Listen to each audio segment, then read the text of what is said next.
Assalamualaikum warahmatullahi wabarakatuh. Oke teman-teman, jumpa lagi dengan Napi Weekends TV Edukasi Cryptocurrency. Oke teman-teman, kali ini saya akan membahas mengenai token stable ya, yang sudah lama saya nanti-nanti ya.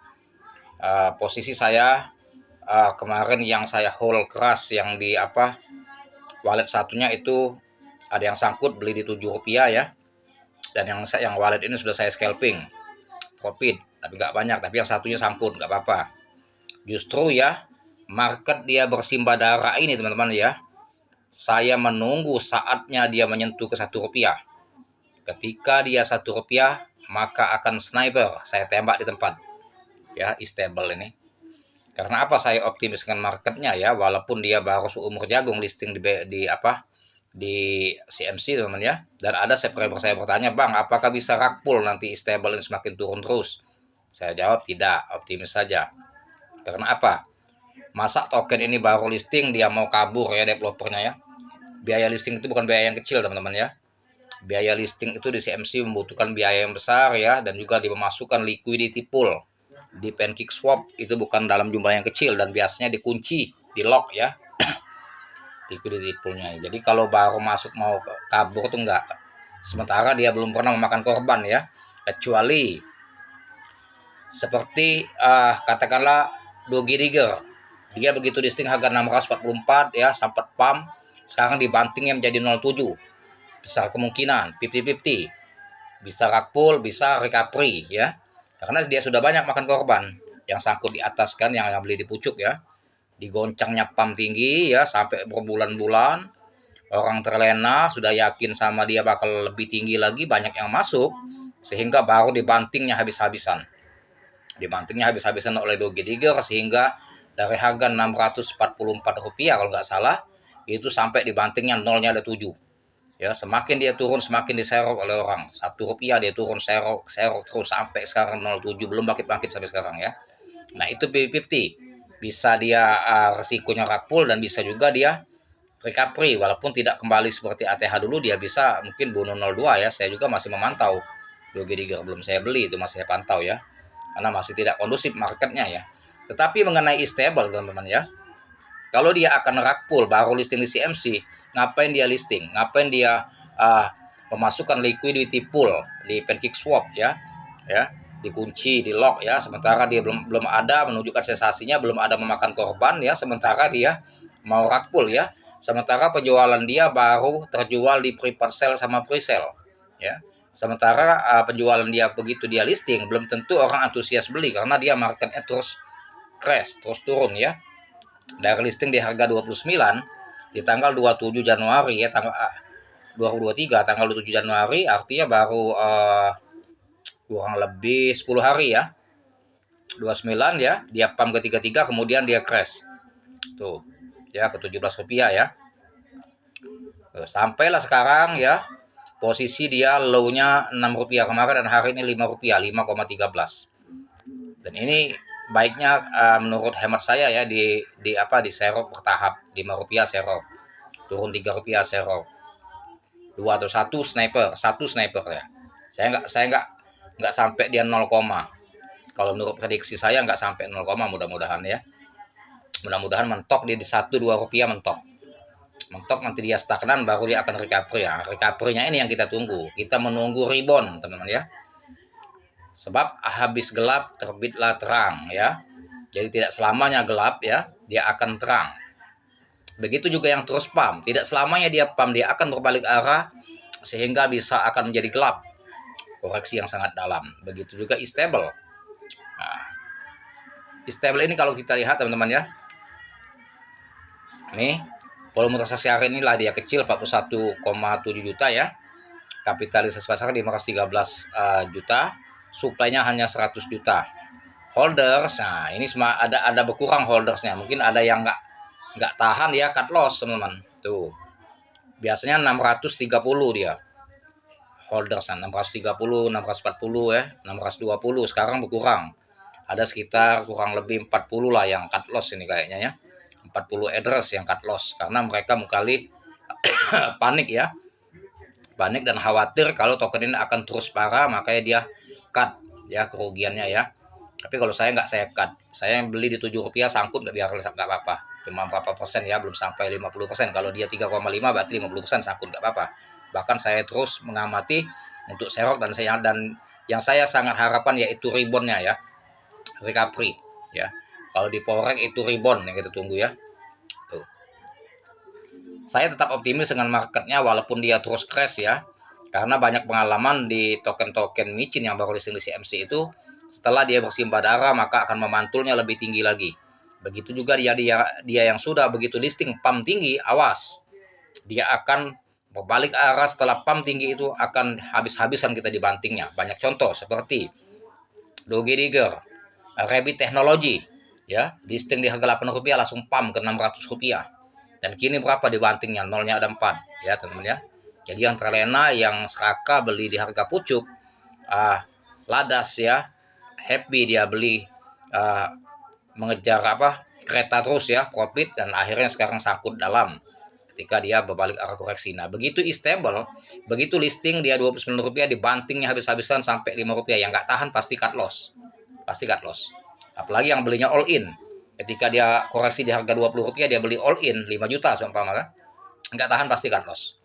Karena terlalu banyak dia beli. Lebih baik beli itu bertahap. Seumpama beli Rp10 sangkut, Rp5 kayak ini serok lagi. Rp1. Kalau merasa masih akan turun lagi, serok lagi dikit. Tapi kalau sudah yakin nggak bakal turun lagi, sniper 1. Kalau saya batasnya 1. Rp1 sniper. Saya nggak berharap dia 0,1 atau 0,0-nya ada 2. Rp1 saya sniper, langsung saya hold. Mudah-mudahan kalau Rp1 saya beli, kalau dia mantul di harga Rp10 itu sudah 10 kali lipat. Jadi kalau beli 1 juta sudah bisa 10 juta profitnya, dan itu take profit dalam satu wallet nanti. Satu wallet di take profit untuk mengembalikan modal, untuk mengambil profit dulu, artinya hold yang 2 wallet. Jadi tidak menggunakan uang saya, tapi menggunakan uang hasil scalping. Ya, jangan teman-teman ketika sudah Rp10, seumpama serok di Rp1, dia memantul ke harga 10 ya, recovery, teman-teman mau tunggu dia di harga Rp30-40, ingin profit yang lebih besar. Akhirnya apa? Ketika dia berbalik arah koreksi lagi, maka teman-teman akan menyesal. Lebih baik seumpama ada 2-3 wallet, satu wallet take profit dulu. Ya, kalau kita masuk di Rp1, ada 3 wallet, amankan dulu. Ketika dia memantul ke Rp5 pun lepas. Nggak perlu harus ke Rp10. Rp5 lepas dulu. Karena kalau beli 1 juta kan sudah jadi 5 juta. Artinya sudah profit 5 juta. Ya, anggaplah 4 juta bersih. Artinya yang sisa wallet-wallet yang kita hold itu tidak menggunakan uang kita, tapi menggunakan uang hasil profit dan betul-betul uang dingin. Mau kapanpun dia recovery yang 2 wallet ini, kita tinggal enjoy aja. Nggak perlu dipantau sampai tegang-tegang ya, karena bukan uang kita lagi itu yang kita hold. Itu sudah mendapatkan bonus dari stable ya. Itu. Begitulah teman-teman strategi bermain di token micin. Jangan terlalu nafsu ingin cuan dalam waktu 1 jam atau 1 hari ya. Karena token-token yang baru listing di CMC ini, karena ada 2 kemungkinan ketika dia listing. Bisa dia big pump langsung gaspol, dan bisa dia langsung dump parah. 2 pilihan ya. Yang sudah gaspol big pump, jangan terlena, awas akan dibantingnya nanti habis-habisan. Begitu juga yang langsung dampara, jangan kita merasa di hati, dibalik dampara itu justru kita manfaatkan momen untuk serok ya. Ketika dia rebound ya, recovery, maka kita akan mendadak mendapatkan cuan yang sangat besar. Itulah asiknya bermain di token micin yang baru listing ya. Ada 2 kemungkinan, bisa langsung big pump dan bisa akan dampara. 2 pilihan inilah tinggal kita memanfaatkan momen ya, di saat dia koreksi dalam kita serok ya, di saat dia pump tinggi jangan terlena. Ya, kira-kira sudah profit memuaskan, take profit dulu. Pantau, amati, jangan langsung masuk dulu. Tunggu market kondusif baru kita bisa masuk lagi. Seperti Sopnex. Sopnex itu ketika dia listing langsung gaspol 6.000% besoknya. Gila kan? Artinya kalau kita beli 1 juta, STE Sopnex itu pada waktu dia listing bisa jadi 60 juta. Gimana kalau teman-teman beli 5 juta Sopnex, pada yakin dengan Sopnex? Berarti 300 juta ya. Sopnex supply-nya hanya 100 juta juga, sama seperti Stable. Stable cuma supply-nya 100 juta. Coba bandingkan ada nggak supply yang 100 juta yang harganya bisa dibanting kayak gini. Tuh. Yang nama supply 100 juta harganya pasti di puluhan sampai ratusan rupiah, bahkan ribuan rupiah. Nih ya. Supply dia hanya 100 juta, sementara holdersnya sudah 589. Ini pun sudah banyak angkat loss. 589 address, kalau untuk ukuran supply segini ini sudah termasuk banyak. Coba perhatikan Sopnex STE maupun Sopnex Loyalty ya.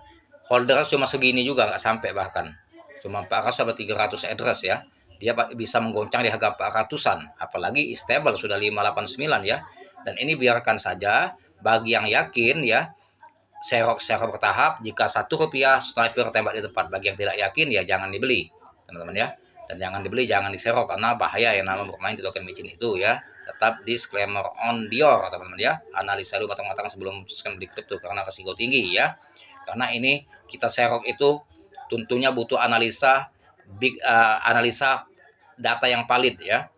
Nah, setelah kita menganalisa data valid, kita perbandingkan dengan token-token lain yang supply-nya yang sama dengan holder yang sama, barulah kita bisa meyakini token ini apakah masih akan berpotensi recovery atau rebound ya, atau token ini akan semakin parah dump gitu teman ya. Dan juga kalau kita lihat dari websitenya, saya juga yakin dengan roadmap dia ya, semoga dia akan recovery ya, bisa new ATH dari harga ketika dia listing yaitu Rp29 harga pembukaan dan 33 harga high dia teman-teman ya. Semoga aja dia bisa menyentuh gitu.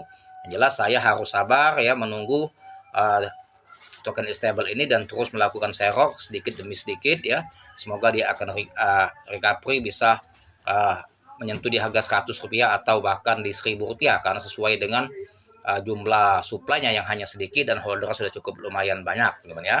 Oke teman-teman, bagi yang yakin lakukan serok ya sampai dia menyentuh Rp1. Bagi yang tidak yakin jangan teman-teman ya. Tetap teman-teman butuh analisa yang lebih cermat ya, baik data maupun dari roadmapnya ya. Jangan sembarangan serok, kalau bagi teman-teman bakal berbahaya jangan ya. Tetap disclaimer on Dior. Oke teman-teman, sampai di sini dulu mengenai stable token ya yang baru listing di CMC. Saya menanti dia sampai dump Rp1, maka saya akan tembak di tempat sniper ya.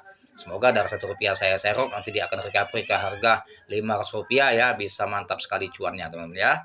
Semoga kita cuan yang mainkan stable token ya, yang optimis mainkan, yang tidak optimis jangan karena berisiko tinggi. Disclaimer on Dior. Sampai di sini dulu mengenai edukasi stable token ya.